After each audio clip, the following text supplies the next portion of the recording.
Assalamu alaikum. Excusez-moi. Alors, أعوذ بالله من الشيطان الرجيم بسم الله الرحمن الرحيم وصلي وسلم وبارك على سيدنا ومولانا محمد وعلى آله وصحبه والحمد لله رب العالمين ربنا زدنا علما وعملا وأدبا وفهما السلام عليكم السلام عليكم ورحمة الله تعالى وبركاته الحمد لله. Donc, on continue. Alors, toujours première petite rubrique comme ça dans la matinale que l'on fait, Inch'Allah. D'ailleurs, on a réfléchi à la chose, c'est qu'on va continuer en fait cette rubrique de lecture de livres. Ça pourra être des livres qu'on découvre, comme des livres qu'on aura lus au préalable. Ça va pas forcément toucher qu'à la religion. Hein. Je pense, Inch'Allah, aussi peut-être faire des lectures, par exemple, de France Fanon. C'est important pour les gens. Mais en petit récapitulatif de ce qui a été vu jusqu'ici, justement, dans ce livre qui est une réfutation de Suleiman ibn Abdel Wahhab, le frère de Mohammed ibn Abdel Wahhab, quant à sa doctrine. Il y a eu dans l'introduction une présentation des conditions de l'ijtihad, notamment chez les Hanabila, avec certains points de divergence avec les autres écoles, mais avec une chose sur laquelle il y a consensus, effectivement, c'est que quelqu'un qui ne rassemble pas les qualités pour être mujtahid ne peut pas extraire lui-même, en fait, de ahkam shari'i, quelles que soient les mas'ala, et ne peut être suivi. Ensuite, il a fait un deuxième chapitre sur le shirk, où il introduisait une notion qui, justement, toujours dans cette continuité-là, où il le critiquait en disant, mais qui vous a précédé, en fait, dans votre méthode, dans votre manière de faire, dans votre manière de présenter, etc. Et si personne ne vous a précédé, on n'est pas censé prendre d'avis de vous. Et il a justement amorcé sa méthode de critique, qui va consister, entre autres, à se baser sur deux références qui sont beaucoup mises en avant par Mohammed ibn Abdel Wahhab, qui sont justement Ibn Taymiyyah, Al-Hafid, le petit-fils, le Cheikh l'Islam des Hanabila, et Ibn Qayyim al-Jawziyya, son élève, qui, sur la question du shirk, ont des avis qui, on pourrait dire, plus ou moins s'isolent, hein, mais qui, à la différence d'un Mohammed ibn Abdel Wahhab, sont des imams qui peuvent être suivis dans la religion, notamment dans le fiqh. Par conséquent, il va démontrer que la méthode et l'avis que eux ont suivi n'est pas semblable à celui que lui il veut mettre en avant. Allahu ta'ala a'lam. Et donc il dit chapitre des vœux pieux. Alors j'ai pas consulté la version arabe. Donc on verra, mais à mon sens, soit il parle de yamin, soit il parle de nazr. Mais je pense plus qu'il parle de yamin. Nous allons mentionner la parole du Cheikh Taqiyuddin, donc Ibn Taymiyyah, et de Ibn Qayyim Jawziyya, concernant le vœu pieux. Et ce sont les plus sévères dans la condamnation de ces pratiques qu'ils ont qualifiées d'association. En fait, en disant que ce sont les plus sévères, ils rappellent que leur avis n'est pas celui de la majorité. Je n'irai pas jusqu'à dire qu'il est shadh, c'est-à-dire un avis qui contredit celui de la majorité, qui est plus faible et qui contredit celui de la majorité. Mais ici, c'est pas tant de dire qu'il est shadh, c'est de dire que ces savants-là, qui sont les plus sévères, ne vont pas dans votre sens. Alaykoum salam. Nous disons donc que le Cheikh Taqiyuddin Ibn Taymiyyah a dit le vœu pieux pour les tombes ou les habitants des tombes, à l'exemple du vœu pour l'ami privilégié Ibrahim alayhi salam ou un cheikh précis, et un vœu de désobéissance qui n'est pas permis de tenir.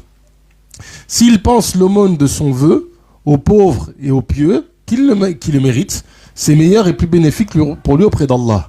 Donc je pense en fait qu'on parle de nazr. Ouais, c'est ça. En fait, un nazr, c'est quoi?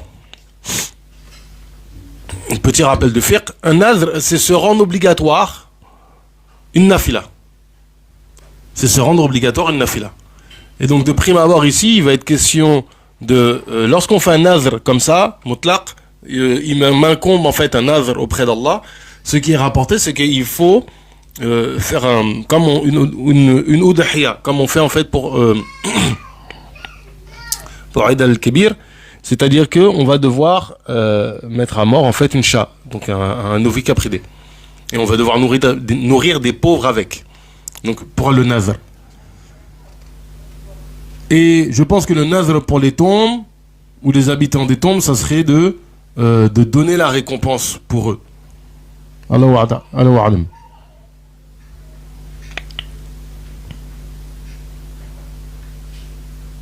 Et peut-être que pour les tombes aussi, c'est le fait de s'engager à marcher, à les visiter en fait, un maqam.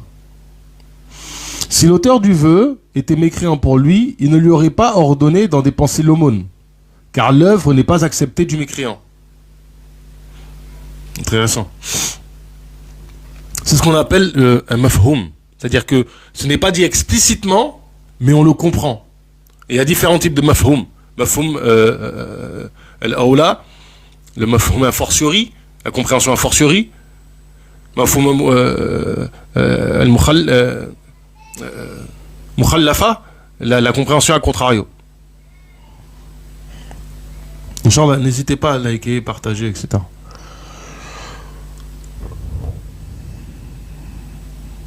Il aurait plutôt ordonné de renouveler son islam et lui aurait dit: tu es sorti de l'islam avec le vœu pour un autre qu'Allah.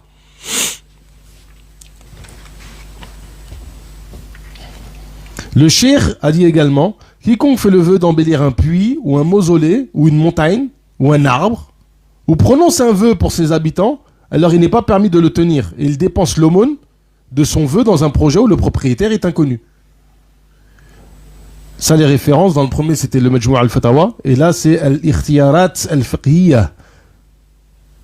Si l'auteur était mécréant, il ne lui aurait pas demandé de renvoyer son vœu vers ce projet, mais aurait ordonné son exécution. Donc quelqu'un qui s'engage à embellir un puits. À embellir un puits. Embellir un puits. Inch'Allah, pour les questions, attendez la fin de la lecture, on viendra pour les questions, il n'y a pas de souci.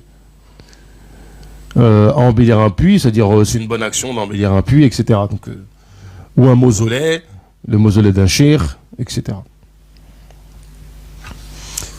Donc si l'auteur était mécréant, on ne lui aurait pas demandé, c'est-à-dire que l'aumône qu'il voulait faire pour embellir, alaykoum salam, on ne lui aurait pas demandé de la rediriger vers autre.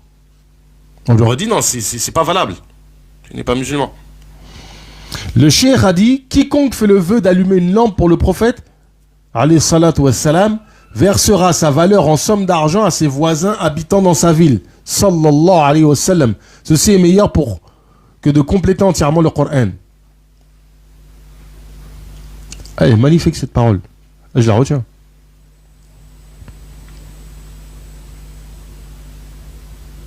Allahu Akbar. Alors là, Allah, Allah, Allah. Allahu Akbar. Alors, je répète, quiconque fait le vœu d'allumer, donc en fait, qui dit qu'il va faire une bonne action, qui consiste à allumer une lampe. Alors, je pense qu'il faut prendre dans le contexte de l'époque où effectivement il n'y avait pas de lumière comme aujourd'hui. Donc en fait, mettre une lampe, en fait, c'est un intérêt pour les gens de mettre une lampe dans la mosquée du prophète, alayhi salatu wassalam. En cela, c'est une bonne action parce que ça permet de se guider. Donc il versera la valeur de cette bougie aux habitants de la ville de Médine. Et j'aime bien la conclusion: ceci est meilleur que de compléter entièrement le Coran. Quand on connaît la controverse de certains avec certaines paroles de Awliya sur certains adhkar qu'ils font, alhamdulillah. Observe sa parole et son interprétation. Est-ce qu'il a rendu mécréant l'auteur de l'acte, ou a rendu mécréant celui qui ne le rendait pas mécréant, ou a compté cela dans les annulatifs? Lui ou d'autres savants comme vous le dites, vous en transgressant le consensus. Donc, encore une remarque sur le fait que personne n'a dit ça avant vous. Le takfir comme ça, pour le nazr, personne n'a dit ça avant vous. Ibn Muflih. Alors, Ibn Muflih est très important dans le madhab Hanbali. C'est un petit peu comme nous, les Sidi Khalil, chez les Maliki, ou les savants comme Al-Zurqani, Al-Hattab. C'est des savants en fait qui ont des livres de référence sur lesquels on se base pour donner la fatwa.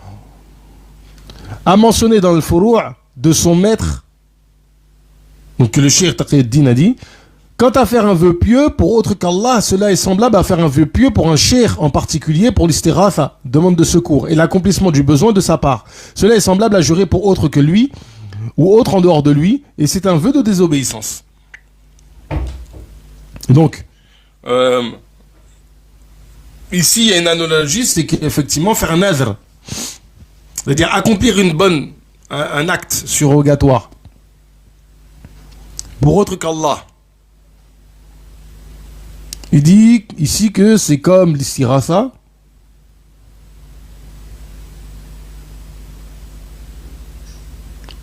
ou c'est comme le yamin, où on jure par autre qu'Allah. Et ceci est illicite, conformément à leur avis. L'avis de certains Hanabila sur l'istiratha. Et donc en fait, ici c'est intéressant, c'est que justement il dit, observe cette condition évoquée. Il fait le vœu pour lui dans l'optique de l'istiratha. C'est-à-dire qu'il fait l'acte surrogatoire en vue qu'il ait une aide, un soutien de celui pour lequel il fait le nazr. C'est comme si quelqu'un, par exemple, dit « Je vais égorger une bête, je vais faire abattre un chat, un ouvrier capridé, pour un tel, pour espérer son soutien spirituel. » Le cheikh l'a considéré comme le fait de jurer par autre qu'Allah. Et d'autres gens de science l'ont considéré comme un vœu de désobéissance. Ont-ils dit comme vous, celui qui le fait est un mécréant, et celui qui ne le rend pas mécréant devient mécréant à son tour? Donne-nous refuge, ô Allah, contre la parole mensongère. Ibn Qayyim a aussi mentionné le vœu pour autre qu'Allah dans le chapitre du polythéisme mineur, dans les Madarij, en s'appuyant sur le récit de l'imam Ahmed, a rapporté du prophète sallallahu alayhi wa sallam. Le vœu est un serment. D'autres que lui ont mentionné que tous ces actes étaient du polythéisme mineur, contrairement à vous, qui est appelé l'association majeure, pour lequel vous rendez mécréante la communauté. Alors, petite parenthèse, on va faire un petit arrêt, avant de passer au chapitre suivant.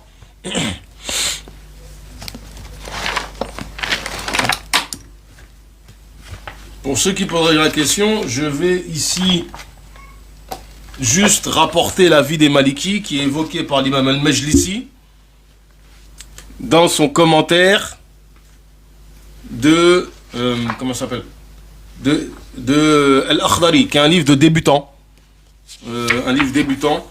dans le mazhab maliki pour l'apprentissage notamment de la prière et de la purification et des akhlaq. En fait, dans l'introduction, il parle justement des akhlaq, donc du bon comportement, des choses à éviter en matière de péché, et il va parler au sujet justement du yamin, donc du serment, où en fait il dit en fait que c'est haram, wal kalam al qabih wal ayman al talaq. Donc en fait en rappelant que le serment par le divorce est interdit, c'est-à-dire si tu ne fais pas ceci, je te divorce, en parlant de sa femme. Ou pareil, ça pourrait aussi être le serment dans ce cas-là, on l'inclut dans le serment pour le divorce. C'est si tu fais ceci ou si tu ne fais pas cela, je te divorce. Ou si je fais ceci ou si je fais cela, tu es divorcé. Plutôt, c'est dans cette formulation ça. Pour s'empêcher, pour se contraindre à faire ou ne pas faire quelque chose, il le conditionne par le divorce. C'est une forme d'iltizam, c'est une forme de rattachement. En fait, ceci est interdit. Et ensuite, après, l'imam al-Majlisi parle en fait des catégories, des différentes catégories en fait de serments qui sont licites. Et il dit, le yamin en fait a un taqsim, il a des différentes catégorisations qui vont de la permission, comme le fait de jurer par Allah et par ses attributs, et le haram, comme le fait de jurer par ce qui est honoré par les kuffars, par les gens du kufr. Alors, donc, effectivement, si tu jures par Allah, par ses attributs, comme ceux qui disent sur le Coran, si tu veux par le Coran Kalamullah, donc la sifa, la sifa d'Allah, c'est mubah, c'est permis. Donc en fait, si tu jures par ce qui est honoré par les kuffars, et l'exemple qu'il prend ici, Walat wal Uzza, ou les différents Tawarit, comme leurs idoles, etc.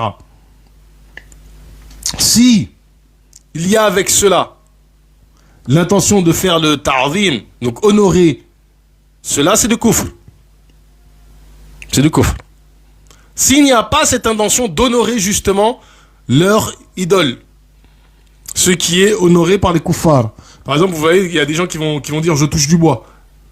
Bah en fait, si tu ne fais pas le... Ça vient en fait de la croyance des chrétiens, qui est liée au fait où avant...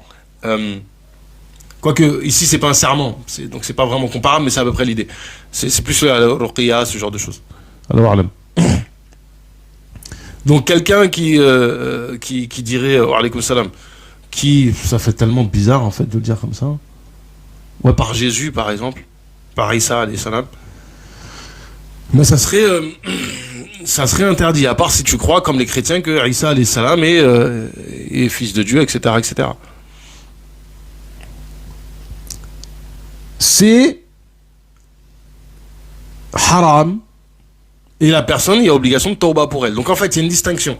En fait, en fonction de ta croyance, quand tu jures, si ce qui est honoré par les kuffars, tu jures par cela, mais sans y rattacher une croyance ou qui consiste à honorer cette chose-là, c'est haram.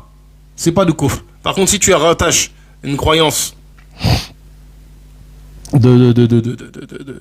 qui vise à honorer ces entités, c'est le kufr. Le makruh, ça va être, donc est détestable, de jurer par autre qu'Allah Ta'ala, mais une chose qui est mu'azzam, qui est honorée dans la charia, qui est honorée par l'islam. Comme le prophète, alayhi salatu wassalam, il y a une grosse divergence le concernant, par la barbe du prophète, alayhi salatu wassalam, par le prophète, alayhi salatu wassalam, par le mushaf, ou par la Kaaba. Ceci est makruh.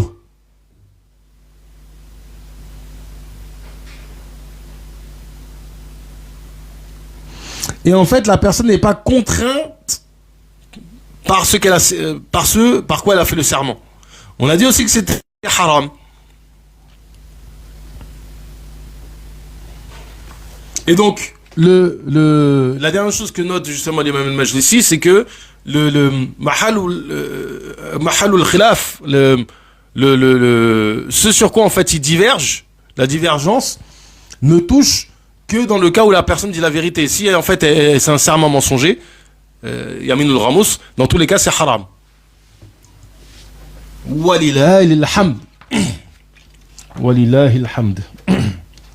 Alhamdulillah. Donc, on continue. Donc, chapitre sacrifier un animal pour autre qu'Allah. Sacrifier un animal pour autre qu'Allah.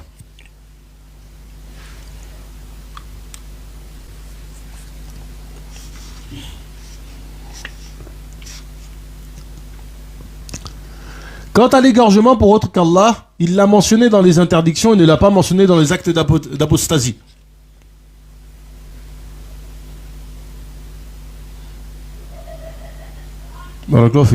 Le nazr mutlaq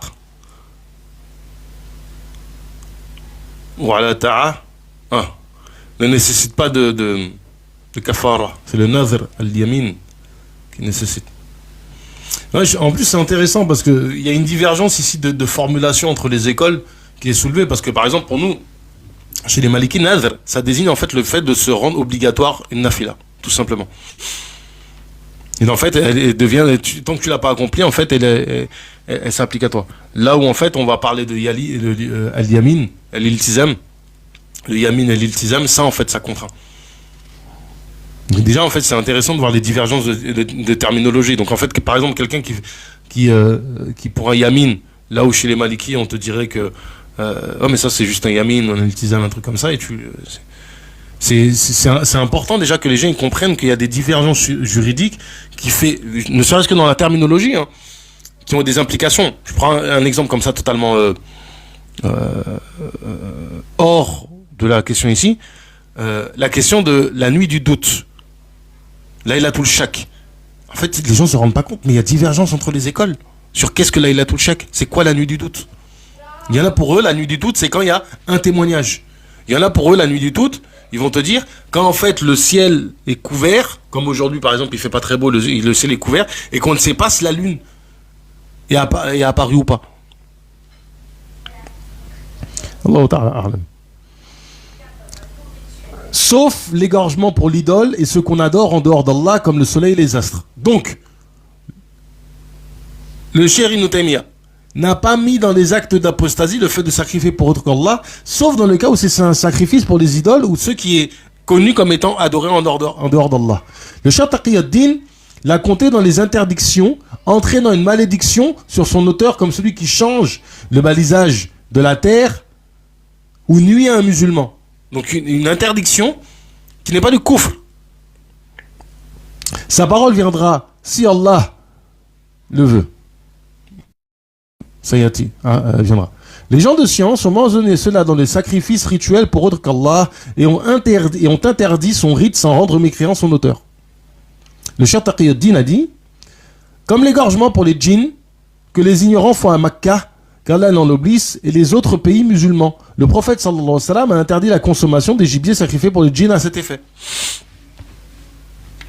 Donc ici, effectivement, parce que Allahu a'lam, à voir en fait comment il pratiquait cela, c'est probable en fait qu'il faisait dans le sens de c'est quelque chose dont un de mes professeurs m'a déjà parlé. C'est le cas d'un individu. Alors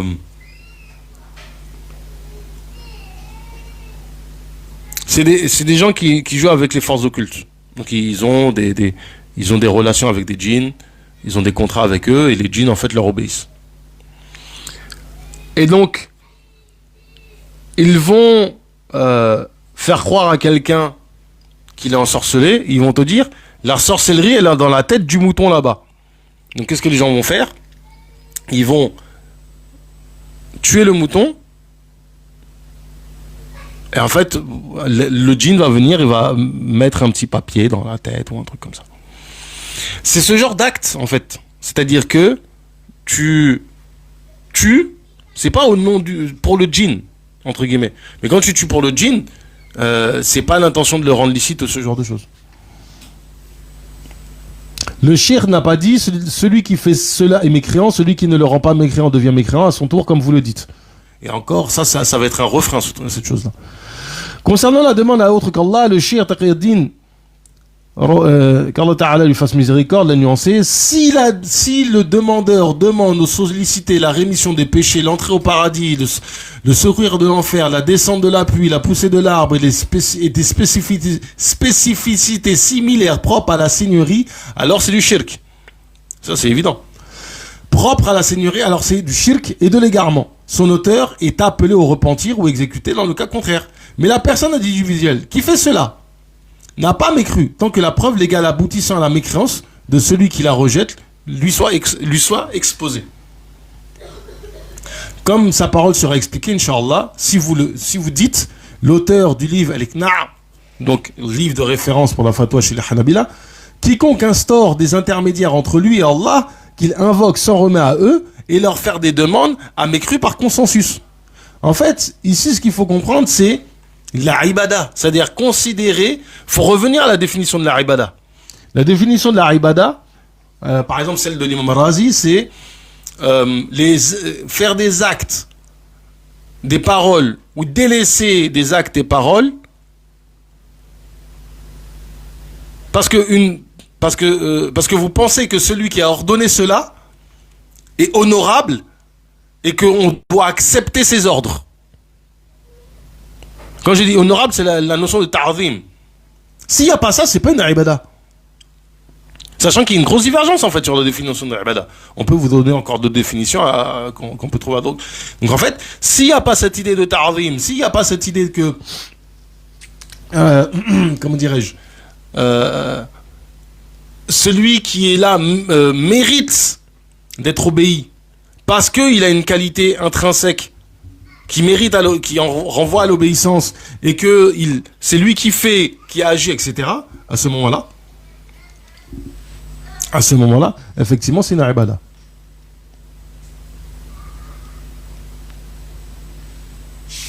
Donc s'en remet à eux et demande à mes crus, en fait, c'est s'en remet à eux en dehors d'Allah Ta'ala.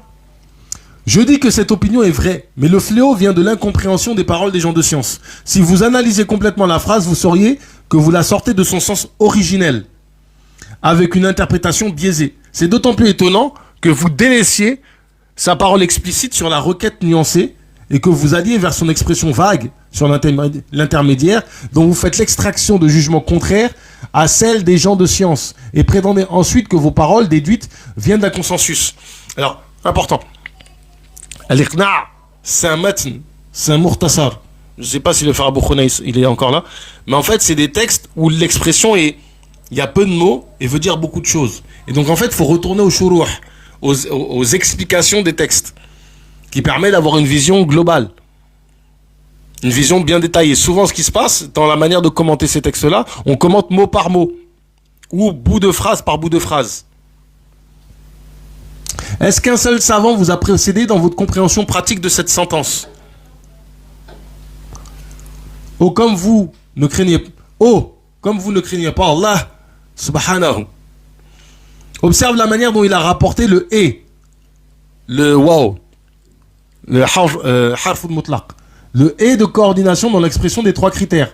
Il allie intrinsèquement la dua, l'invocation, le tawakkul, parce qu'il est question de tawakkul, ouais, kashaf al-qina' pour le shar al-iqna'.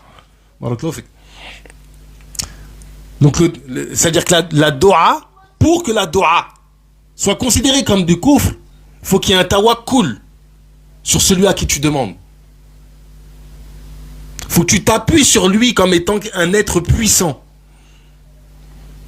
Parce qu'en fait, la wakala, le fait de donner une délégation à quelqu'un, il faut que tu considères que la personne soit capable de faire quoi que ce soit.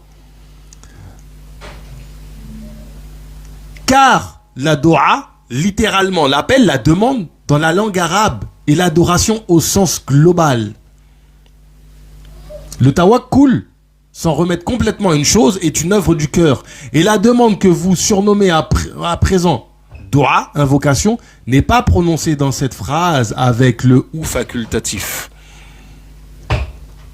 Donc en fait, la bonne interprétation de la parole dans la iqna', et ça vous retournerez au shuruh pour ceux qui ont la capacité, c'est de dire que une demande en s'appuyant sur l'être à qui on demande, en lui faisant preuve de tawakkul vis-à-vis de lui, c'est ça qui est de kufr par consensus, que ce soit chez les Hanabila et chez tout le monde. On ne diverge pas sur ça. Si tu demandes, wallah, écoutez bien, parce que la problématique c'est quand tu dis, oui mais il y a une différence entre le vivant et le mort. Non, on va te dire, ça veut dire que tu attribues au vivant une qudra. Et là, dans le meilleur des cas, c'est de l'irtizal, dans le pire des cas, c'est du kufr. Du kufr pur et dur. Personne, chez les fuqaha, chez les ulama de l'islam, admet l'idée, en tout cas chez les sunnis, excusez-moi, admet l'idée que si tu demandes en considérant que celui à qui tu demandes a une qudra, que ce n'est pas du kufr. Vivant ou mort, il n'y a pas de différence. Que je demande à Foulane, passe-moi du sel, et que je crois que cette personne-là me passe le sel, indépendamment de la puissance d'Allah Ta'ala, c'est du kufr. Vivant ou mort, il n'y a pas de différence. Si quand tu vas voir le médecin, tu crois que c'est le médecin qui parle les médicaments, c'est du kufr. Si tu crois que le doliprane qui te prend, c'est lui qui te guérit ta tête.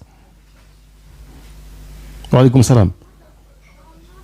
Dans le pire des cas, dans le meilleur des cas, vraiment, dans le meilleur des cas, c'est une bid'a parce que c'est la bid'a des Mu'tazila. Dans le pire des cas, c'est le kufr. Wa alaykoum salam. Donc il faut bien avoir ça en tête. Vraiment, que les gens saisissent cette nuance-là.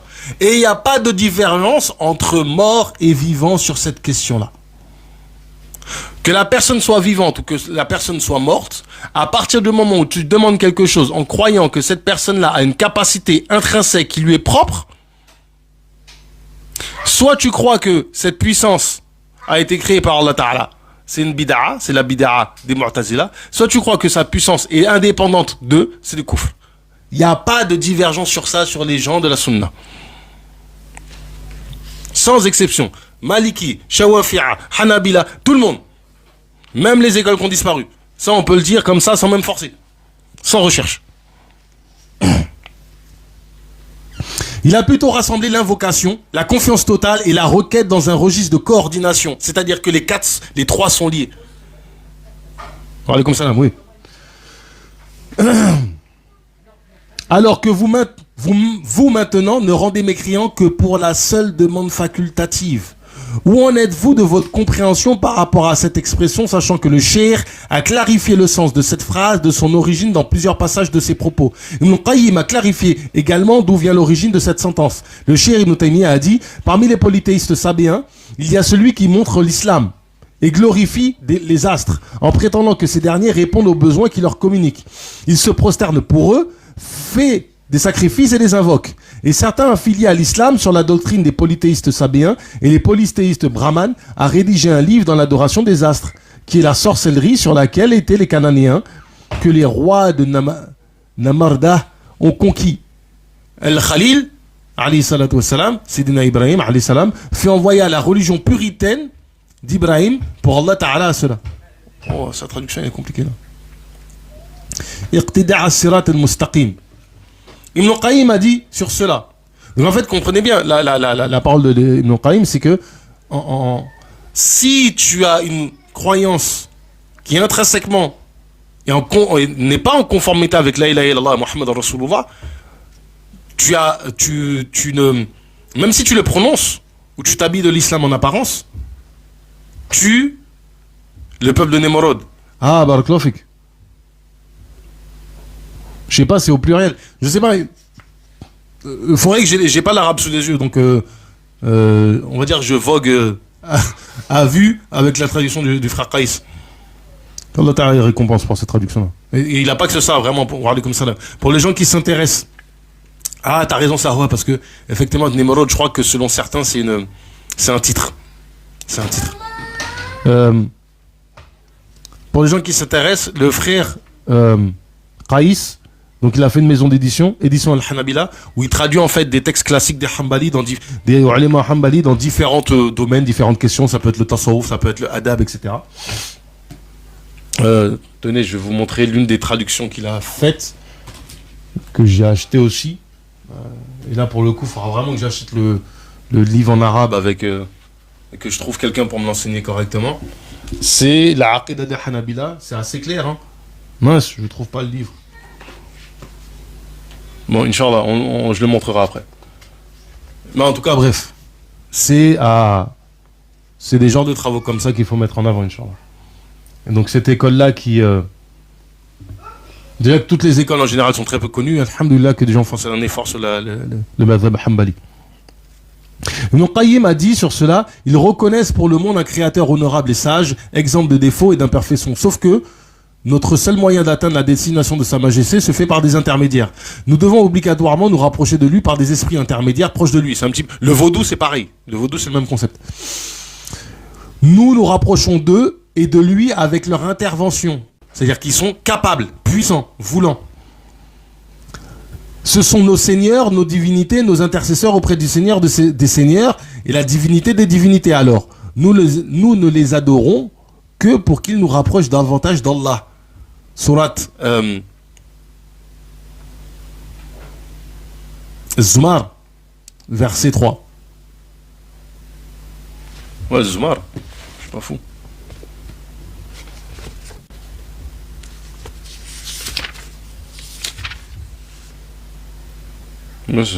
Excusez-moi.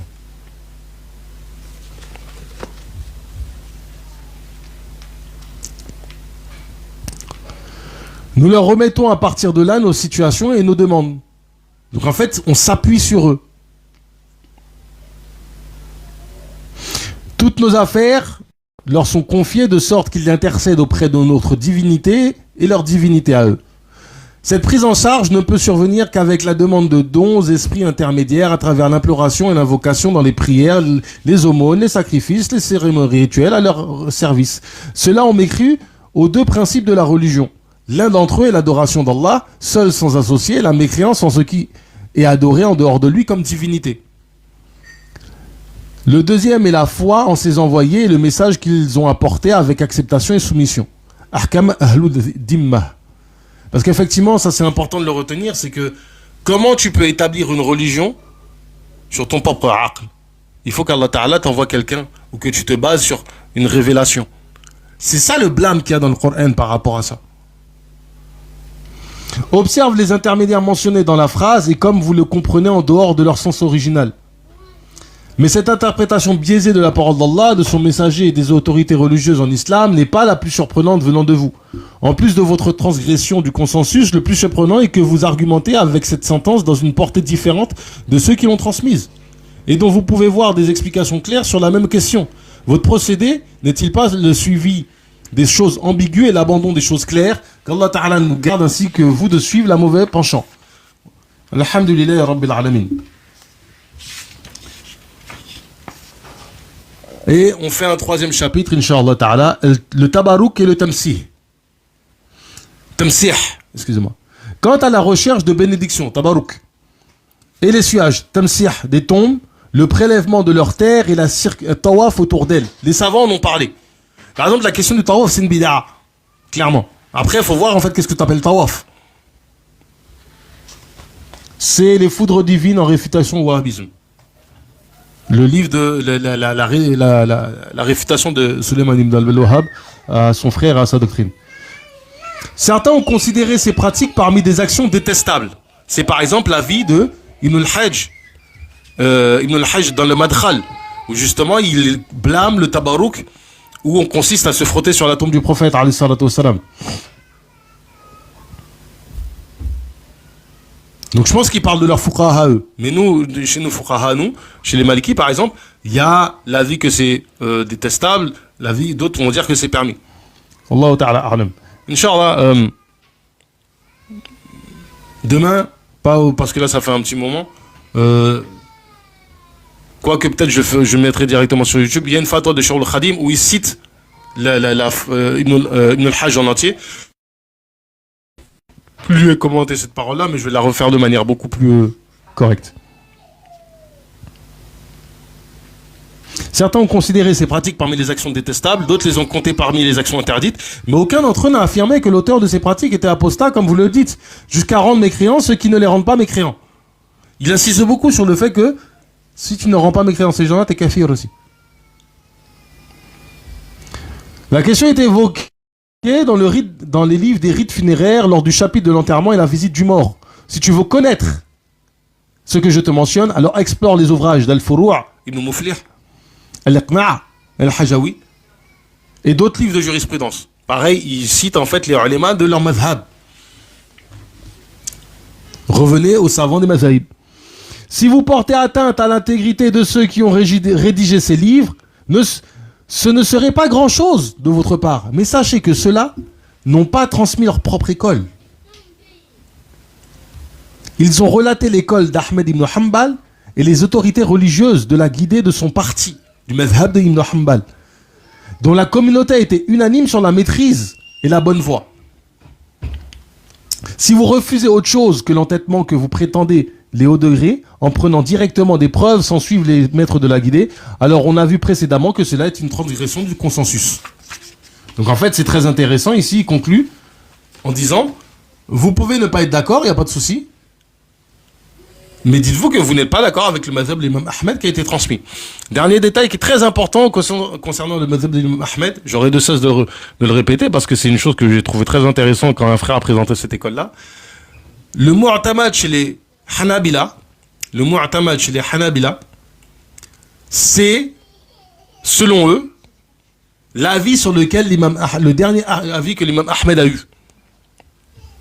Ainsi, dans ce madhab-là, la recherche est de savoir quel a été l'avis de l'imam Ahmed à la fin de sa vie.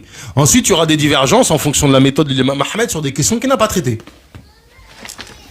Donc, soit il diverge sur lequel a été son dernier avis, soit il diverge sur une question qu'il n'a pas traitée en utilisant sa méthode pour extraire des des ahkam shari'i.